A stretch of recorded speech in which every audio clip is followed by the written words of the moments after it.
26 नवंबर, 26 जनवरी, 26 दिसंबर, 10 दिन, 15 दिन, 100 दिन, तारीखें बदली और दिन बदले। एक चीज़ जो नहीं बदल रही है वो है किसान आंदोलन की तस्वीर। किसान आंदोलन मोड में है और सरकार इलेक्शन मोड में। हम गाज़ीपुर बॉर्डर में हैं और हमारे साथ चौधरी पुष्पेंद्र सिंह किसान नेता हैं, जो पूरा दिन बदलते जा रहे हैं, बढ़ते जा रहे हैं। कभी हम बात कर लेते हैं कि भाई अब 10 दिन हो गए हैं, अब 50 दिन हो गए हैं, अब 100 दिन हो गए हैं। कुछ और बदल रहा है कि नहीं, क्योंकि सरकार तो अब इस मोड में है नहीं, सरकार तो इलेक्शन मोड में लगी हुई है बंगाल में। कैसे देख रहे हैं आप आंदोलन और सरकार के पूरे रंग ढंग को? देखिए शशांक भाई, पूरे देश का मूड बदलता चला जा रहा है। जब इसकी शुरुआत हुई थी तो इसमें पंजाब से इसकी शुरुआत मुख्य रूप से हुई थी। पंजाब के किसान सबसे पहले इसमें जुड़े, फिर हरियाणा के किसान जुड़े और उसके बाद पश्चिम यूपी में ज़बरदस्त लहर आई। उसके बाद राजस्थान में, मध्य प्रदेश में, बंगाल में, अब तो कर्नाटक में भी मीटिंग हो गई है, उड़ीसा में भी मीटिंग हो गई है। देशव्यापी आंदोलन ये बन चुका है और इसमें सभी जाति, सभी धर्मों के किसान वर्ग जो है लगातार शामिल है।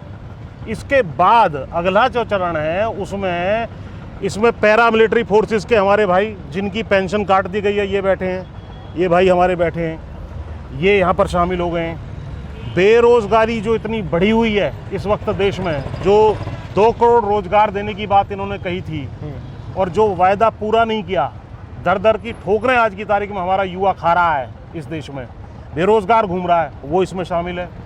जीएसटी के माध्यम से जो व्यापारियों को, छोटे व्यापारियों को विशेषकर तबाह करने की कोशिश और साजिश इस देश में की गई है, वो इसमें शामिल है। मध्यम वर्ग इसमें शामिल है, जिसकी नोटबंदी से लेकर, तालाबंदी से लेकर जीएसटी के दौरान नौकरियां या तो छूट गई या जो आधी तनख्वाहों पे काम करने के लिए मजबूर हैं, वो इसमें शामिल हो चुके हैं। तो तमाम ये व्यापक आंदोलन बन चुका है और वो युवा जो स्टूडेंट हैं, जो ट्वीट करते हैं इस देश में, तो उनको जेल में डाला जा रहा है। और आप जैसे सम्मानित पत्रकार जो अच्छी स्टोरी करते हैं, उनको पकड़कर जेल में मनदीप पूनिया की तरह डाल दिया जाता है। सारा वर्ग, सारा देश उद्वेलित है और इस आंदोलन का व्यापक जो है विस्तार होता चला जा रहा है। केवल किसानों की मांग नहीं है, अब किसानों की जो मूल मांगे थी वो तो ठीक है भाई, एमएसपी की लीगल गारंटी दे दो और दूसरा कानूनों को वापस ले लो। इसके अलावा बाकी मांगे भी अब इसमें लगातार जुड़ती चली जा रही हैं, बहुत ही मजबूती से, और एक लहर जैसी कि 70 साल में कभी नहीं देखी गई। इस तरह से मजबूत आंदोलन ये अब बनता चला जा रहा है। आंदोलन तो मजबूत बन रहा है, आप कह रहे हैं कि हर वर्ग में वो उसकी पहुंच हो रही है और जन आंदोलन ऐसे कहा ही जा रहा है शुरुआत से ही। लेकिन आंदोलन की एक रणनीति में चेंज हुआ है। वो रणनीति ये हो गई है कि जिस स्टेट में इलेक्शन है वहाँ किसान नेता जा रहे हैं और सीधे सीधे बीजेपी के अगेंस्ट उनका प्रचार है कि बीजेपी को वोट नहीं करना है। इस रणनीति को कैसे देख रहे हैं? ये सही है? क्योंकि इसमें कहा जा रहा है कि पहले तो किसान आंदोलन पॉलिटिक्स नहीं कर रहा था, अब पॉलिटिक्स में आ रहा है। देखिए, इसमें मैं बहुत स्पष्ट बता दूं कि यहाँ 3 लाख किसान पूरी दिल्ली को घेरे बैठे हुए हैं। 300 दिन का, क्या आप तो 4 ही महीने होने वाले हैं, 4 महीने का वक्त, 300 किसानों की जो है इसमें शहादत हो चुकी है और लगभग 2 माह हो जाएंगे अभी परसों को, जब वार्ता बीच में छूट गई थी। तो अब जब कोई सरकार इतनी निष्ठुर, इतनी कठोर, जिसकी कान पे कोई जू ना रेंग रही हो, और इतना बड़ा वर्ग जो देश की आधी आबादी किसान है, और उसके अलावा मैंने तमाम वर्गों के आपको बताया, वो सब जुड़ते चले जा रहे हैं, ना सुने। इनको दम्भ हो गया है कि हमें 300 सीटें मिल गई हैं, अब हम किसी की नहीं सुनेंगे, 2024 तक हम सेफ साउंड है अपने महल में, इस दिल्ली में हमारे वोटों के बलबूते पे ये बैठे हैं। और हम, आपने अभी देखा सामने ही 20 गज पे, 30 गज पे यहाँ पर कीलें ठोकी हुई हैं, हमारे सीने में ये कीलें ठोक दी हैं। ये वास्तव में कीलें जो ठोकी गई हैं, लोकतंत्र के सीने में कील ठोकी गई हैं और अंत में ये कील इनके ताबूत में, इनकी राजनीतिक रूप से इन्होंने अपने ताबूत खोद दिए हैं, अपने ताबूत में ये कील ठोक ली हैं। ये 2024 में भी साबित होगा।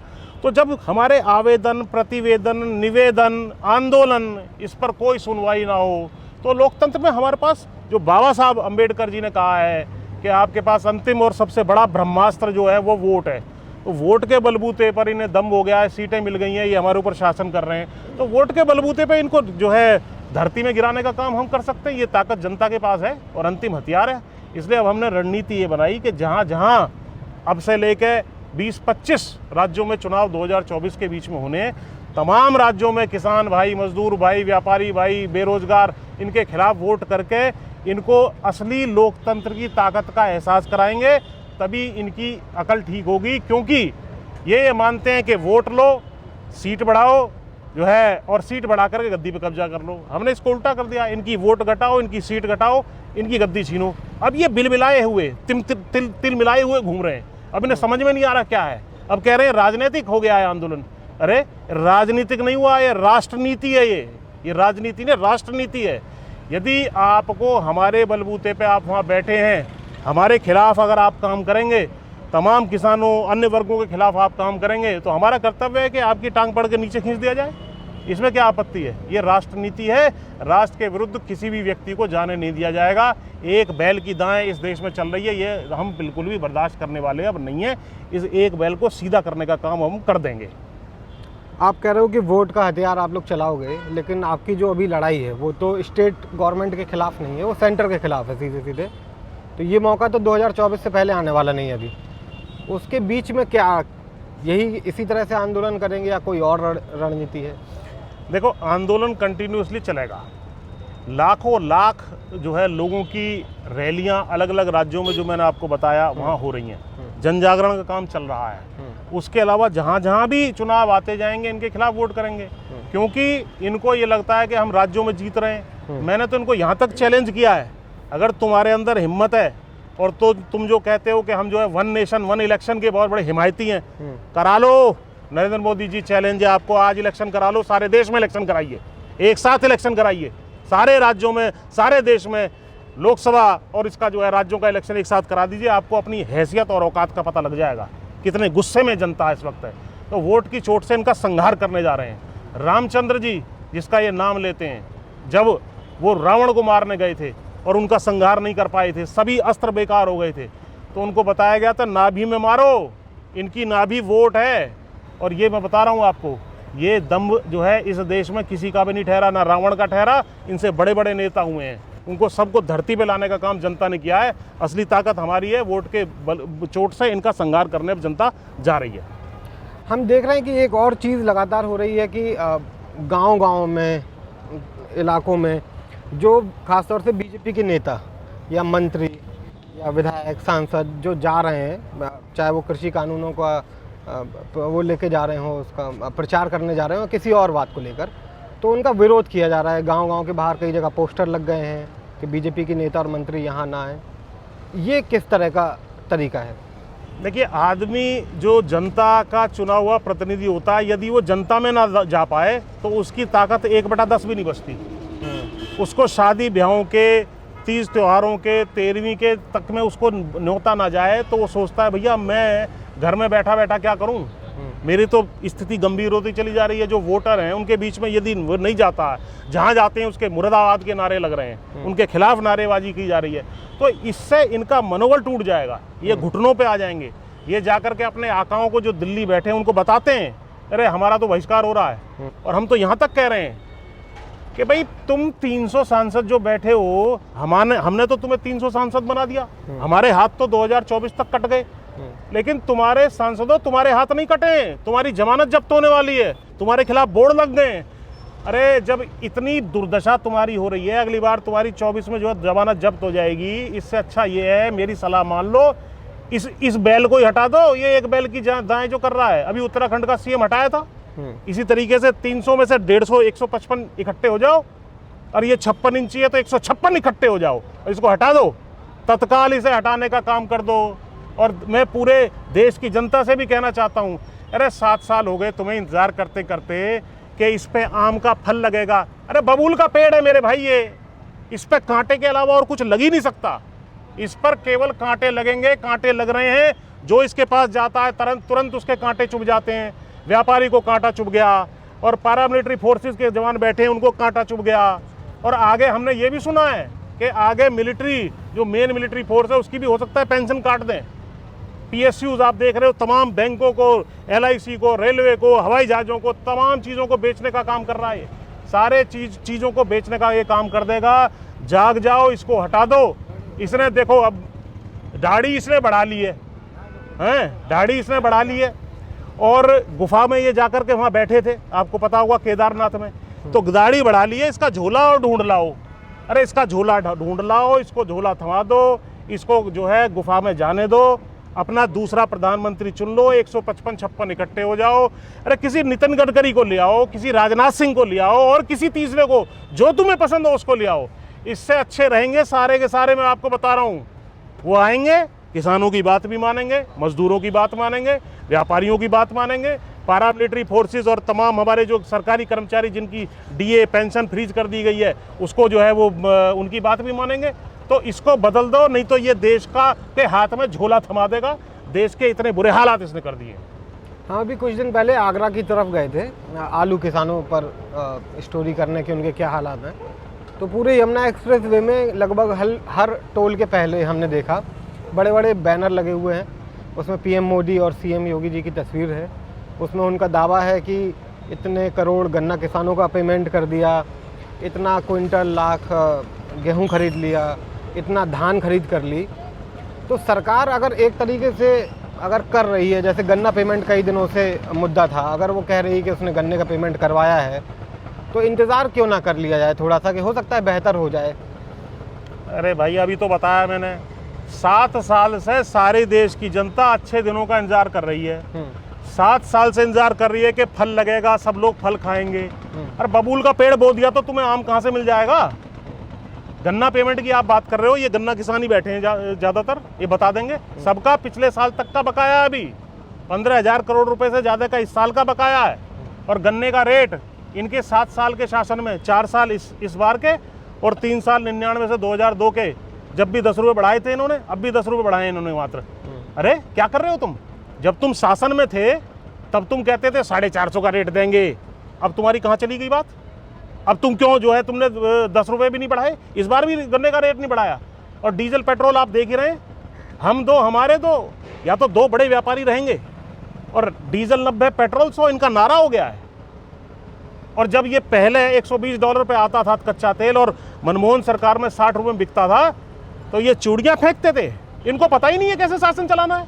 ये अचानक उठते हैं, हाँ भाई आज मैं मोदी हूँ, क्या करूँगा, चलो शाम को 8 बजे नोटबंदी कर देता हूँ। कोई व्यापारी की व्यवस्था नहीं करी, कोई खेमचे वाले की व्यवस्था नहीं करी, किसी लेन देन की व्यवस्था नहीं करी, सारी अर्थव्यवस्था आपने चौपट कर दी। नोटबंदी हो गई साहब, ना काला धन आया, ना आतंकवादी खत्म हुआ, कुछ नहीं खत्म। उसके बाद अचानक एक दिन उठे, आज क्या करूँ, चलो भाई जीएसटी लगा देता हूँ सारे देश में रात को 12 बजे, सारा व्यापार समाप्त। उसके बाद एक दिन उठे, अरे कोविड आ गया, अच्छा कोविड आ गया, बहुत बढ़िया, चलो सारे देश में जो है लॉकडाउन कर देता हूँ, सब बंद। अरे 4 घंटे में कौन आदमी अस्पताल पड़ा है, किसी को जाना है, किसी की नौकरी है, किसी को घर जाना है, किसी को राशन लाना है, सबको बर्बाद कर दिया आपने। पैदल गए 1,500-2,000 हजार आदमी, 2,000 किलोमीटर तक, रास्ते में उनकी जो है क्या दुर्दशा हुई। अचानक उठे ताली पीट देना, अचानक उठे दिए जला देना। अरे ये देश चलता है ऐसे? ये कौन आदमी है ये? इसको पता ही नहीं है कैसे देश चलता है। इसको तत्काल हटा दिया जाए, वरना इस सारे देश के हाथ में झोला थमा के सारे देश को बर्बाद करने की तरफ जो है बढ़ चुका है ये व्यक्ति। इसको तुरंत इसको भेज दिया जाए इसकी गुफा में। इसके अलावा और कोई चारा नहीं है। देश को बचाने के लिए सारे संस्थानों को, मीडिया को, आम जनता को, किसानों को, मजदूरों को और जुडिशरी को, सरकारी कर्मचारियों को, व्यापारियों को, सबको उठ खड़े होना चाहिए।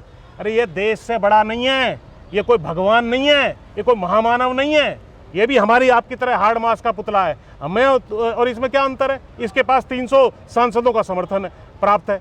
अरे हम उनसे कह रहे हैं 156 एक साथ हो जाओ, 56 इंची को साइड बिठा दो, वरना सारे देश के हाथ में कटोरा थमा देगा ये। इसको जाने दो, इसको जाने का वक्त आ गया है। ये नरेंद्र मोदी एक धोखा है, देश बचा लो मौका है। मैं तो जनता को आपके माध्यम से यही संदेश देना चाहता हूँ। एक बात बताइए कि 2014 के बाद 2019 तक सरकार के कई ऐसे फैसले हुए जिन पर जनता ने एक एक मौके पर, जैसे आप नोटबंदी का जिक्र करते हैं, आज भी किसान कहते हैं कि नोटबंदी के बाद से उनकी जो रफ्तार थी वो धीमी हो गई और वो आज तक पुरानी रफ्तार में नहीं आ पाए। 2014 के बाद किसान आंदोलन भी हुए, लेकिन जो हमें लगता था मीडिया को कि किसान नाराज़ हैं, युवा नाराज़ हैं, जो मज़दूर हैं वो नाराज़ है, लेकिन जब वोट करने की बारी आई 2019 के, तो लोगों ने कहा कि हम देश को अपने से ऊपर रखते हैं, देश के लिए वोट करते हैं, उनका भी नज़रिया जो भी रहा हो। तो ये कैसे होता है कि आज मान लीजिए कि आज किसानों के बीच गुस्सा है और 2024 की आप बात कर रहे हैं, वो गुस्सा तब तक खत्म हो गया तो क्या किया जाएगा? कोई गुस्सा खत्म और हो नहीं, सकता है सरकार भी यही सोच रही हो कि ये तो खत्म हो जाएगा गुस्सा खत्म होने की जगह उल्टा बढ़ता चला जा रहा है। इस व्यक्ति के हाथ में किसी हालत में भी 2024 तक देश को छोड़ ही नहीं सकते अगर देश को बचाना है। और जो राष्ट्रवाद की बात करते हैं, अभी जो है आरएसएस की जो मीटिंग हुई है, उसने क्या कमेंट किया कमेंट के आंदोलन के बारे में? राष्ट्र विरोधी तत्व बैठे हुए हैं। अरे हमारा एक बेटा तिरंगे में लिपट के आता है शहीद होकर के, एक बेटा हमारा देश का पेट भरने का काम कर रहा है, हम राष्ट्रद्रोही हैं और ये आरएसएस वाले हमें जो है राष्ट्रभक्ति का देशभक्ति का पाठ पढ़ाएंगे, जिन्होंने अपने हेडक्वार्टर पर 50 साल तक जो है झंडा नहीं लगाया था देश का। ये हमें जो है देशभक्ति का पाठ पढ़ाने चले हैं। तो हमारी तो 7 साल हो गए, देश की आँख खुल चुकी है खूब। जो बेरोजगार ये युवा चढ़ जाते हैं ना खम्भे पे मोदी मोदी करते हुए, सब नीचे वहाँ गांव में घूम रहे हैं बेरोजगार, किसी की नौकरी नहीं लगी है, शादियां हो नहीं रही हैं। कोई देश में इनके द्वारा रहने का कोई सवाल नहीं है। हर चुनाव में ये हारने जा रहे हैं। अभी 5 राज्यों के जो रिजल्ट आएंगे 2 मई को, आप देख लेना इनका क्या बुरा हाल होने जा रहा है। इनके जब प्रदेश अध्यक्ष तक को खदेड़ खदेड़ के जनता मार रही है, इससे बुरा हाल और क्या होगा इनका। एक बात मुझे और बता दीजिए कि जैसे हम देख रहे हैं कि चाहे गाज़ीपुर बॉर्डर हो या और भी कोई जहाँ पे बॉर्डर है, किसानों की अभी संख्या कम हो रही है। अब जो प्रमुख किसान नेता रहे हैं यहाँ पर, वो भी अलग अलग जगह अपना चुनाव को लेकर, जहाँ चुनाव है उन राज्यों में जा रहे हैं या महापंचायतों में। तो क्या धीरे धीरे ये आंदोलन अब दिल्ली की जो बॉर्डर है वहाँ पे कम होगा और गांव की तरफ जाएगा, शिफ्ट हो जाएगा? यहाँ एक चिड़िया का बच्चा भी बैठा रह गया किसान का, तब भी पूरे देश का किसान जानता है कि हमारा आदमी वहाँ बैठा है। उसे तुमने जरा सा उड़ाने की कोशिश भी करी, हटाने की कोशिश करी। जो जन सैलाब 28 तारीख को आया था, उस दिन तो और भी कम आदमी थे। आज भी आप चले जाएं, सिंगू बॉर्डर पे 25 किलोमीटर लंबा काफिला है, टीकरी बॉर्डर पे 25-30 किलोमीटर लंबा काफिला है, और यहाँ भी किलोमीटर तक किसान भाई हमारे बैठे हुए हैं। और इस वक्त काम भी चल रहा है साथ साथ, अभी गन्ने का जो है बुआई का काम भी चल रहा है, गन्ना डल भी रहा है, तो कोई चिंता की आवश्यकता नहीं है। और ये जो तैयारियां चल रही हैं वो बड़े लेवल की तैयारियां हैं। किसी भी दिन आदेश हो सकता है संयुक्त किसान मोर्चा की तरफ से, सारी दिल्ली को चारों तरफ से घेर लो, जाम कर दो। जब क्या करेंगे ये? हवाई जहाज से जाएंगे क्या? कब तक जाएंगे हवाई जहाज से? ये किसान मजदूर और तमाम वर्गों की ताकत को हल्के में ना लें, बहुत बड़ी गलतफहमी करने जा रहे हैं। इन्हें पता नहीं है किससे टकराएं ये। इस बार इनको तरीके से इनकी औकात, हैसियत, जो भी आप शब्द इस्तेमाल करना चाहें, बता देगी जनता। जनता बहुत ज़्यादा गुस्से में है। तो जनता गुस्से में है और ये आंदोलन चलता रहेगा।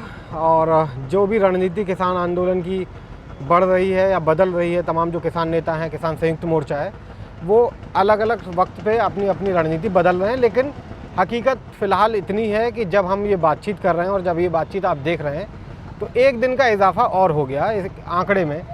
और जो 300 किसानों की मौत इस आंदोलन के दौरान हुई है, वो भी एक बात है जिसको लेकर सरकार की तरफ से ना तो पीएम मोदी ने, ना होम मिनिस्टर ने, ना किसी और मंत्री ने एक भी शब्द अभी तक बोला नहीं, जहाँ तक ध्यान में है। बिल्कुल, ये तो अभी कल परसों वो पाकिस्तान के प्राइम मिनिस्टर इमरान खान की तबीयत खराब हो गई थी या उसको कोविड हो गया था, उसके विषय में भी ट्वीट कर दिया।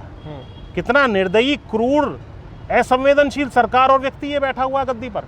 इसको एक भी क्षण 300 किसानों के मरने के बावजूद भी जिसके मुंह से आ तक नहीं निकल रही, इसको एक भी क्षण जो है गद्दी पर बैठे रहने का अधिकार नहीं है। इस व्यक्ति को तत्काल गद्दी से उतार देना चाहिए। इन लोगों को कोई दूसरा नेता अपना चुन लेना चाहिए और किसानों की मांगों को तत्काल मान के, इन्हें, ये किसान देवता हैं, हाथ पैर इनका पूज के इन्हें वापस भेज देना चाहिए। इसके अलावा कोई हल नहीं है, कोई हल नहीं है। अब ये देखना होगा कि ये जो दिनों के आंकड़े हैं और ये जो बाकी के जो आंकड़े हैं वो कितने हद तक बढ़ते हैं और सरकार कब इस बात को समझती है या कब इस बात को, मुद्दे को सुलझाने की कोशिश में आगे बढ़ती है। क्योंकि अब बातचीत का जो सिलसिला था किसान नेताओं के बीच और सरकार के बीच, वो भी काफ़ी दिनों से बंद है। तो एक अजीब सी शिथिल स्थिति बनी हुई है। और आंकड़ों के साथ साथ फिर से वही एक बात कहूँगा कि किसान अभी भी आंदोलन मोड में है और सरकार जो है वो इलेक्शन मोड में हमेशा की तरह फिर से है। मेरा नाम शशांक और आप देख रहे थे अनरिपोर्टेड इंडिया। नमस्कार।